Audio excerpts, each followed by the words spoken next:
Bonjour, Parashat est mort. Donc dans la Parashat Hashavua, dans le Perek Kav Gimel, Pasuk Lamed Bet, lève, il y a écrit Velo techalelu et Shem Kochi, venikadashti betor ben Israël, ani Hashem kadishrem. Donc il y a écrit Velo techalelu et Shem Kochi, vous ne profanerez pas mon nom saint. De là, on tire dans la halakha l'interdit de Chilul Hashem, de profaner le nom divin. Sur cela, le Rash Vadron, le Maguide de Jérusalem, raconte une histoire, une vraie histoire qu'il a vécue lui-même. Il raconte qu'à Jérusalem, il avait l'habitude, le Rash Vadron, d'être accompagné d'un autre rave. Et le vendredi, juste avant Shabbat, il allait à Machane Yehuda, donc c'est un quartier de Jérusalem, c'est le marché de Jérusalem. Et dans tout le quartier là-bas, il passait. Et il disait Shabbat, Shabbat, fermez les magasins, Shabbat, Shabbat, fermez les magasins. Et il disait à chacun de fermer les magasins, les voies de Shabbat Kodesh. Et les gens, ils se rappelaient, c'est bientôt Shabbat, on ferme. Et il dit Rav Vadron, il y avait là-bas un coiffeur. Et il voit le Rav Vadron, il repasse après son tour, il est encore ouvert. Bientôt Shabbat, il dit Habibi, béni, Shabbat, ferme. Il dit quoi ferme? Je ferme pas jusque le dernier là, client, il sort pas de mon magasin, je fermerai pas. Je termine moi. Il dit mon fils c'est Shabbat, Shabbat Kodesh, c'est important Shabbat. Et il lui parle de Shabbat avec le Rav et tatati, le type il veut rien entendre. Laissez-moi tranquille, j'ai besoin de ma parnassa. Laissez-moi tranquille.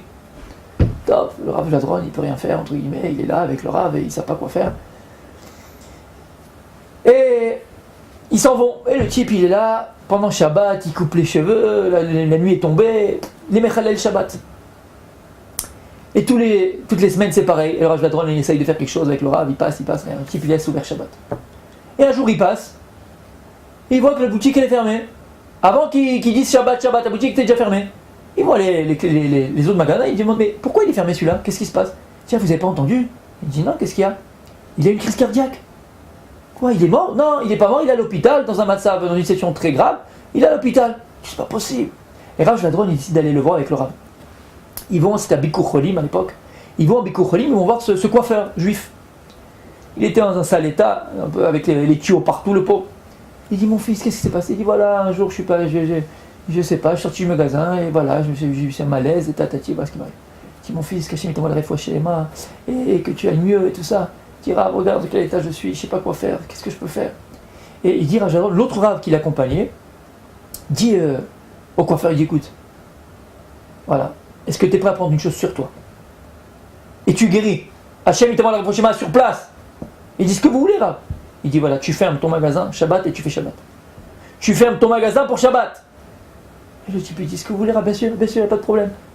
Et le Rav fait une bracha, et quelques jours après, il va un peu mieux, et il sort d'histoire, et Baruch Hashem, il sort complètement de danger, et il sort de l'hôpital. Et effectivement, il commence à faire Shabbat. Il ferme donc le magasin quand il faut, le rabbanim y passe, il voit le magasin fermé, ils sont contents, Shabbat Shalom, Moshe, Shabbat Shalom, et ils s'en vont, tac, tout le monde est content. Un jour, ils arrivent, vendredi, Shabbat, fermez les magasins, tout le monde ferme, et il voit le coiffeur qui les reste ouvert. C'est pas possible, qu'est-ce qu'il a? Il n'a pas entendu. Il dit Moshe, il faut fermer les magasins, c'est Shabbat. Il dit je ferme pas. Il dit pardon, je ferme pas. Quoi tu fermes pas? Mais tu te rappelles pas là, l'hôpital, le machin, le truc, qu'est-ce que tu fais? Il dit je ferme pas, laissez-moi tranquille vos histoires de trucs, c'est fini. Il dit qu'est-ce qui se passe? Oh, qu'est-ce qui t'arrive? Il dit ce qui m'arrive, je vais vous raconter ce qui m'arrive. Je suis parti il y a 2 jours à la synagogue. C'était l'année de mon père pour faire Kaddish. Et donc j'ai été faire Mincha à la synagogue.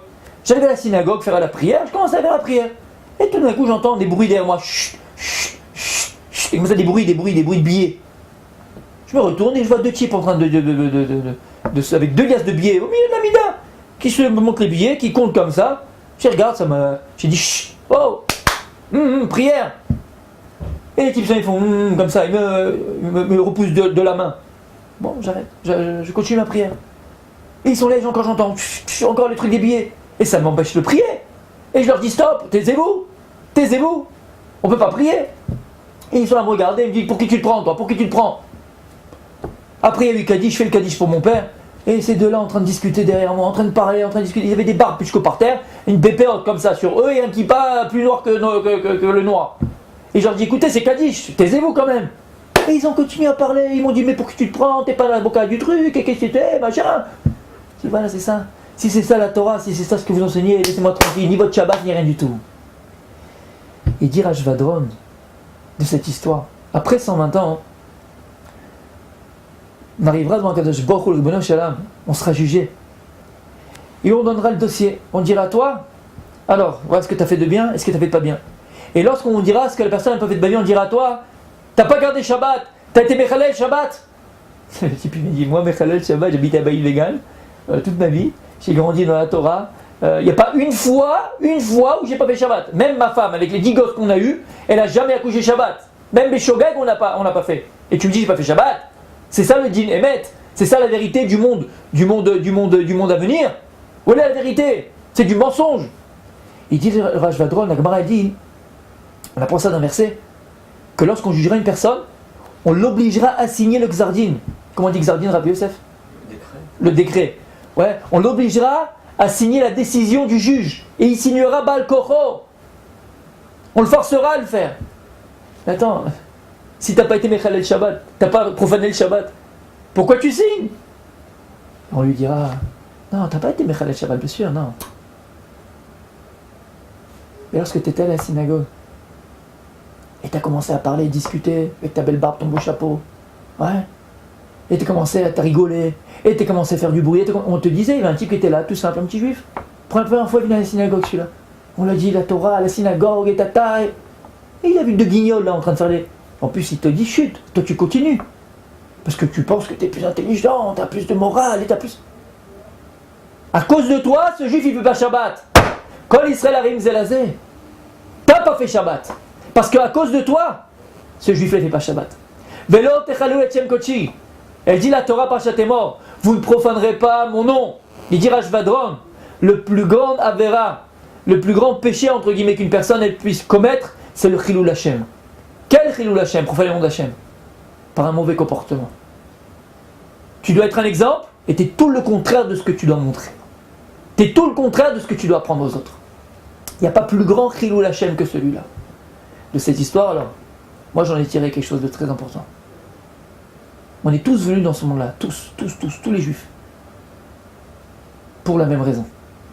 On a tous le même tafkid, tous le même rôle à jouer. Maintenant, on va le jouer de manière différente. On a tous le même rôle à jouer. On est venus pourquoi ? Glorifier le nom de Dieu sur terre. Les Kadesh et Tzmoïd Barach. Glorifier le nom de Dieu sur terre. Glorifier le nom de Dieu sur terre, alors on a dit, ça va être pas de manière différente. Un, ça va être avec l'enseignement de la Torah qu'il va faire, les belles drachot, parce qu'il parle très bien, il arrive à toucher les cœurs. L'autre, c'est dans le domaine de la halakha. L'autre, parce qu'un grand chirurgien, un grand médecin.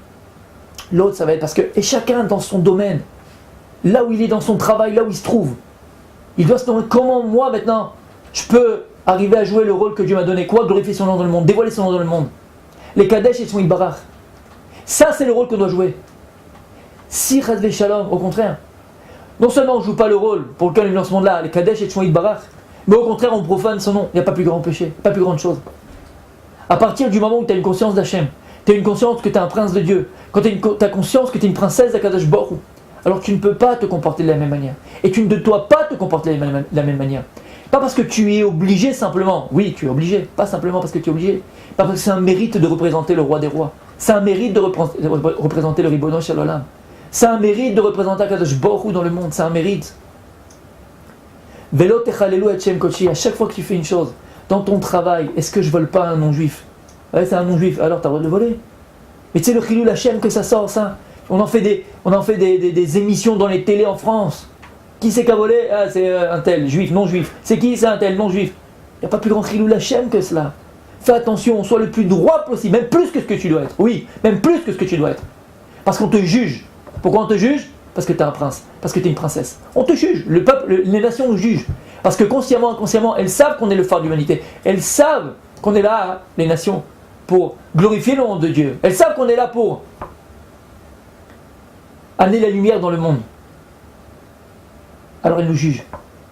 Elles nous jugent, elles nous scrutent, elles font attention à chaque faux pas que le juif fait. C'est pour ça qu'il faut faire très attention. Et mort, parachat est mort. Être un exemple d'un juif qui glorifie le nom de Dieu sur terre. Shabbat Shalom, voir.